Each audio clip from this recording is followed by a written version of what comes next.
আচ্ছা, আপনার বাচ্চার বাবার নাম কি? জানি না ভাই, টিটি নেই দিতে বাচ্চার বাবার নাম জানতে হইলাম। টিটি নেই কই পাবো? একটা টিটি নেই কইতেই তো ভয়ে হাত পা কাঁপতাছে। বুঝতেছি না আমি। এই শোনো, তোমার আব্বুর নাম কি? নাই।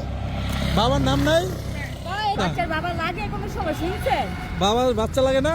রাস্তা যদি এটা করে হেডা করে কেউ বাচ্চার বাবা লাগে আর? মানে রাস্তা হেঁটে হেঁটে করে বাচ্চা হইছে? হ্যাঁ, ও আচ্ছা আচ্ছা। হেডা করে বাচ্চা হইছে এইটাই। প্রিয় দর্শক, এই শিক্ষিত পাগলি দুটি সন্তান নিয়ে রাস্তায় রাস্তায় ঘুরে বেড়াচ্ছে। সে বলতে পারছে না এই দুই সন্তানের বাবাকে। তার কাছে আমরা বারবার প্রশ্ন করার পরও সে এই দুই সন্তানের বাবার নাম বলতে পারছে না। প্রিয় দর্শক, আপনারা একটু দেখে বলেন তো এই মেয়েটিকে আপনারা চিনেন কিনা? তার কথাবার্তা দেখে মনে হচ্ছে সে একজন শিক্ষিত নারী। এভাবেই রাস্তায় রাস্তায় এই দুটি সন্তান নিয়ে ঘুরে বেড়াচ্ছে। প্রিয় দর্শক, আমরা একটু তার সঙ্গে কথা বলার চেষ্টা করব।